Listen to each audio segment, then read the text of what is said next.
The Nile, a source of life for so many, seemed to hold its breath today, mirroring the fear that had settled over the small Ugandan village. 5 children in a month. Gone, vanished. Jabari, a man hardened by years of chasing shadows in Kampala's underbelly, felt a familiar weight settle in his gut. This case, however, was different. It wasn't the grime of the city I smelled, but the earthy aroma of fear, thick and suffocating.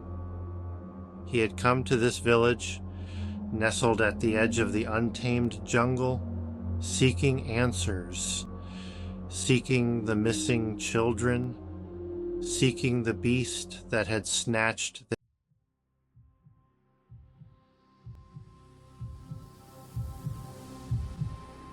The humid air clung to Jabari's skin like a shroud. He sat with the village elders, their whispers, weaving a tapestry of fear and uncertainty. Each story was the same, yet different. Children snatched from their beds, their toys lying abandoned, a testament to their abrupt disappearance. One detail, however, echoed through each hushed account, a fleeting glimpse of something large and dark, moving with unnatural speed and agility. The villagers whispered of ancient curses, of vengeful spirits inhabiting the jungle. Years on the force had taught him that monsters rarely wore masks of myth and legend. They hid in plain sight, disguised as normalcy, their true nature revealed only in the aftermath of their cruelty. He would find the truth. He would find the missing children.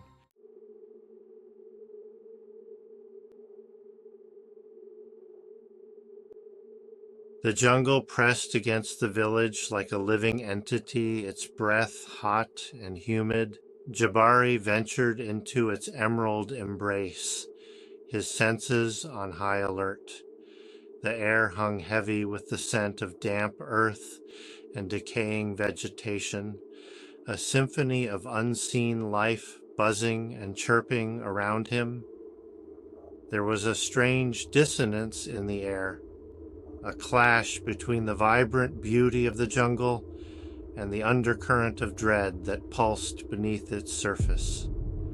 He pushed deeper into the jungle, the foliage swallowing him whole. He was no longer just a detective seeking answers. He was a man facing his own primal fear. The hunt had begun.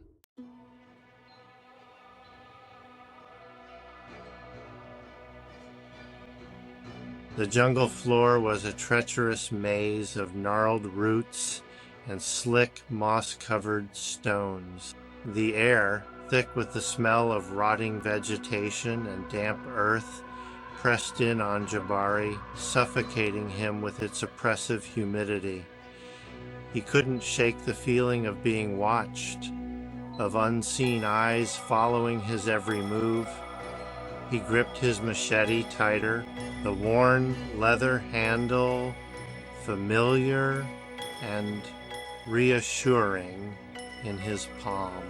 The path, barely discernible beneath a carpet of decaying leaves, snaked deeper into the emerald labyrinth. Jabari pushed onward, his senses on high alert, his heart pounding a steady rhythm against his ribs.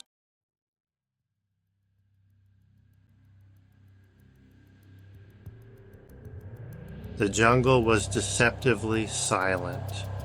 Gone was the cacophony of birdsong and insect chatter that had greeted him at the village's edge.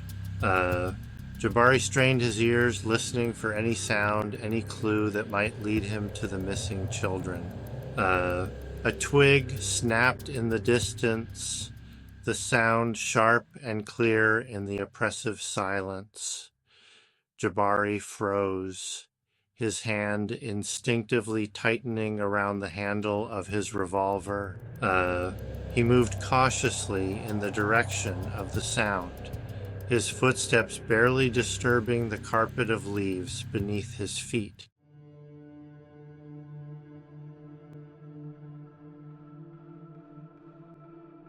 The stench hit him first, a wave of putrefaction that made his stomach churn.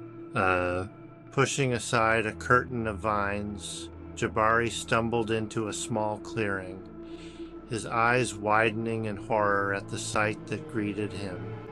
In the center of the clearing lay a jumble of bones, picked clean and bleached white by the sun. Animal bones, mostly, judging by their size and shape, but scattered amongst them were smaller, more delicate bones that sent a chill down Jabari's spine. Children's bones. A low, guttural sound drew his attention to the far side of the clearing. There, partially hidden amongst the tangled roots of a giant fig tree, was a dark opening, almost invisible beneath the dense foliage. Jabari's blood ran cold. This was no ordinary animal's den.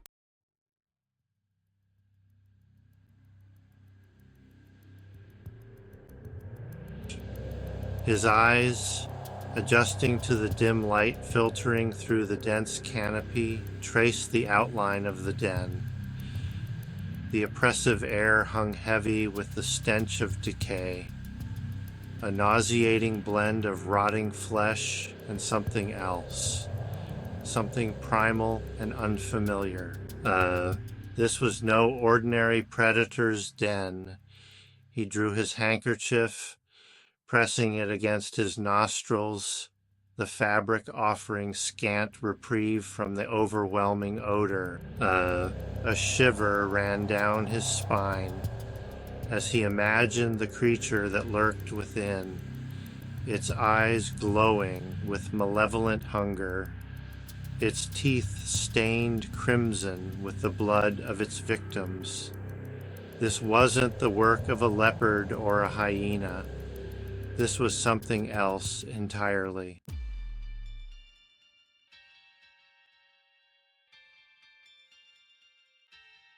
Crouching low, Jabari circled the den, his eyes scanning the ground for any sign, any clue that might identify the creature responsible for this carnage.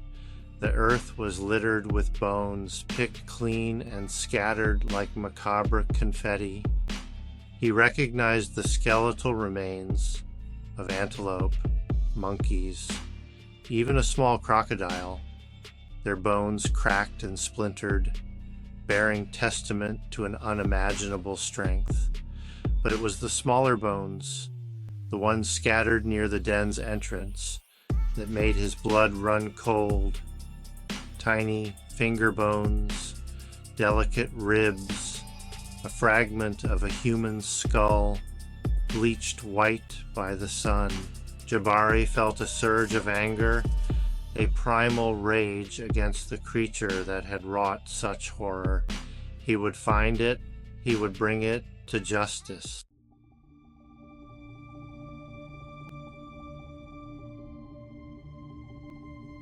A flash of color caught his eye, a splash of vibrant red against the muted browns and greens of the jungle floor.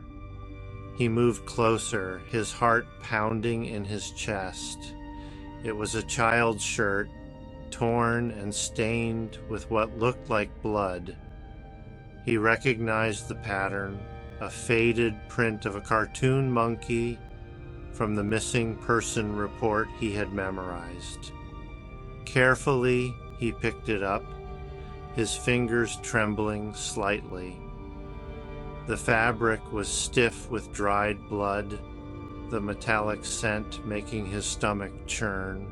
Clutching the shirt in his hand, Jabari closed his eyes, picturing the child, so full of life, now reduced to a pile of bones.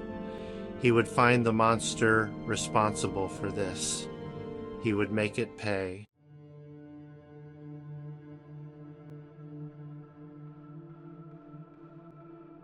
He examined the ground again, this time searching for footprints, any indication of what kind of creature could have committed such an atrocity. The soil near the den's entrance was soft, imprinted with a chaotic jumble of tracks. Most were animal tracks, but there, amongst the imprints of antelope hooves and monkey paws, he found something different. Large, human-like footprints, but with a distinct curvature to the toes, a splayed, almost primate-like. A shiver ran down his spine as the villagers' whispers echoed in his ears. Whispers of a monstrous chimpanzee, a creature of immense size and strength, driven mad by some unknown force. He was hunting a monster, but not the kind he had ever imagined. Jabari's heart pounded in his chest, a drumbeat of dread and adrenaline.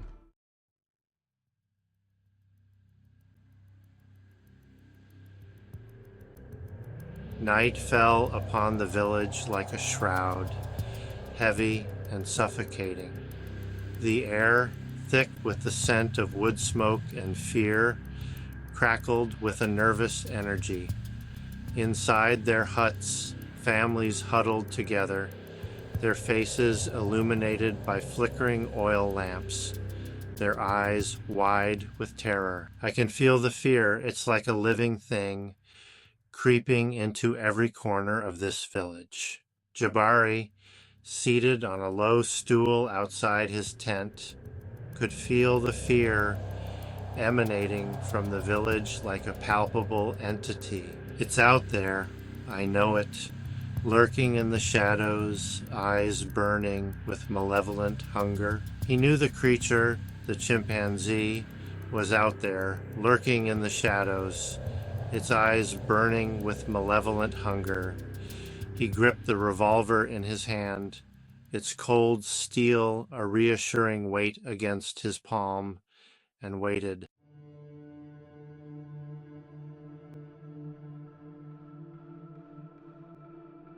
The first scream, when it came, was high-pitched and filled with an unspeakable terror that tore through the night, shattering the fragile illusion of safety that had settled upon the village. No, not again. Jabari was on his feet in an instant, his heart pounding in his chest. He raced towards the sound, his mind a whirlwind of chaotic thoughts. I have to get there in time. I have to stop the creature before it claims another victim. He burst into a clearing, his breath catching in his throat at the scene that greeted him.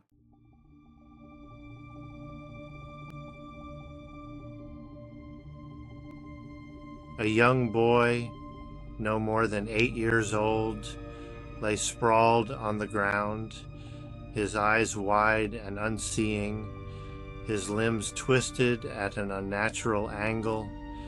His small chest was still, his breath extinguished, his life brutally stolen. Oh no, not another child. He knelt beside the boy's body, his heart heavy with a familiar ache.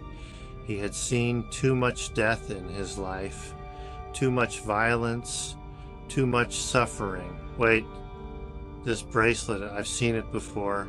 There, on the boy's wrist, he noticed a small beaded bracelet, a single bead dangling loose from its frayed string. It was a bracelet he had seen before, a bracelet worn by all the children of the village, the hunter's mark.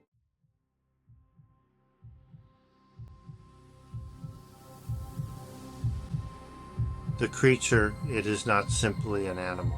The village elder, a weathered man named Omari, whose eyes held the wisdom of generations past, summoned Jabari. They sat inside Omari's hut, the air thick with the scent of herbs and wood smoke. The flickering light of an oil lamp cast dancing shadows on the walls, amplifying the tension that crackled between them. He spoke of an ancient legend, a tale passed down through generations, of a chimpanzee possessed by an evil spirit, a vengeful entity seeking to punish the living for a transgression long forgotten. Jabari listened, his detective's mind struggling to reconcile the elder's words with the rational world he knew. He had always dismissed such stories as folklore, as attempts to explain the unexplainable, but the evidence, the sheer brutality of the killings, hinted at something more, something that defied logical explanation.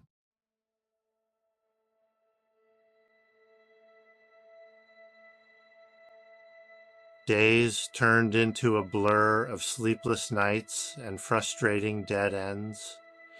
Jabari, exhausted and haunted by the faces of the missing children, felt a growing sense of despair.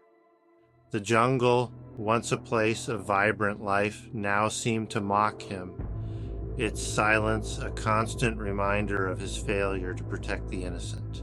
He interviewed the villagers, meticulously recording their accounts, searching for any detail that might lead him to the creature.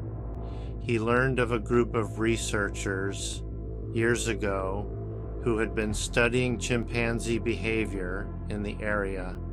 They had spoken of an unusually large male, an alpha with a volatile temperament, a creature they believed to be capable of extraordinary violence. Then the whispers began, rumors of a strange illness that had plagued the research team, a madness that gripped them, driving them deep into the jungle, never to be seen again. The villagers spoke in hushed tones, their eyes wide with fear, convinced that the researchers had stumbled upon something evil, something that had infected them, twisted their minds, and turned them into prey. Section 3. The Bait. A desperate plan began to form in Jabari's mind, a dangerous gamble born out of urgency. He had to stop the creature, end the reign of terror gripping the village. I will use myself as bait. I will venture into the heart of the jungle and draw it out. He shared his plan with Omari, the village elder. Omari, concerned, placed a hand on Jabari's shoulder. Jabari accepted the elder's blessing, his heart heavy with premonition.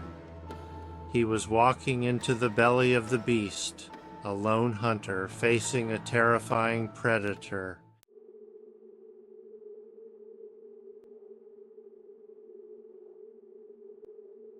The jungle had grown quiet, the air heavy with anticipation.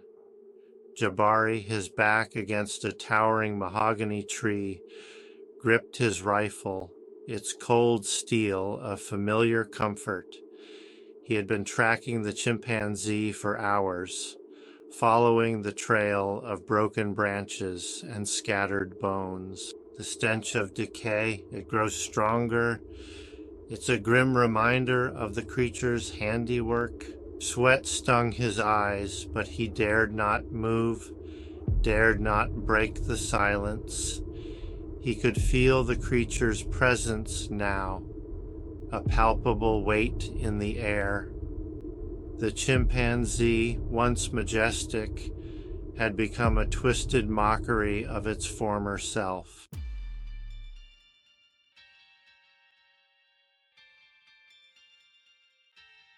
A guttural roar, primal and filled with rage, shattered the silence.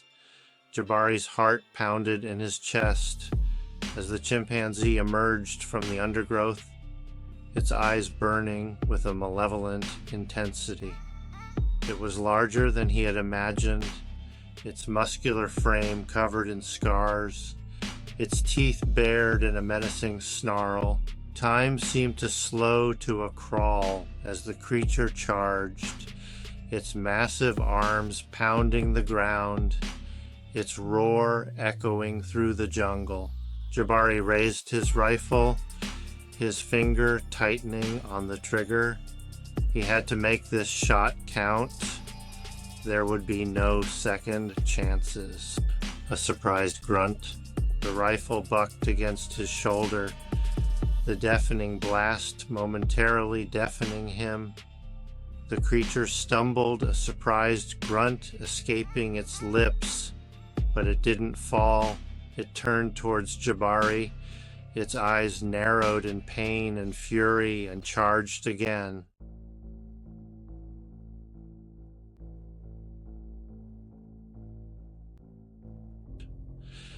The jungle echoed with the sound of gunfire, each shot a desperate attempt to stop the relentless advance of the creature.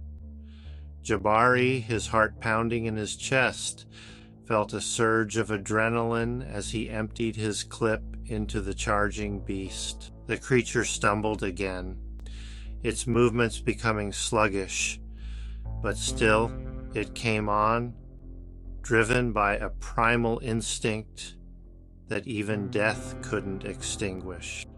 Finally, with a deafening roar that seemed to shake the very earth, the chimpanzee collapsed, its massive body crashing to the ground just feet from where Jabari stood, his own breath ragged, his body trembling with exhaustion and the receding tide of adrenaline. As the echoes of the final shot faded into silence, a profound sadness washed over Jabari. He had hunted and killed the monster, had brought an end to the reign of terror that had gripped the village, but there was no sense of triumph, no feeling of victory, only the heavy weight of sorrow, the lingering echo of the creature's pain, and the haunting knowledge that even in death, the jungle held its secrets close.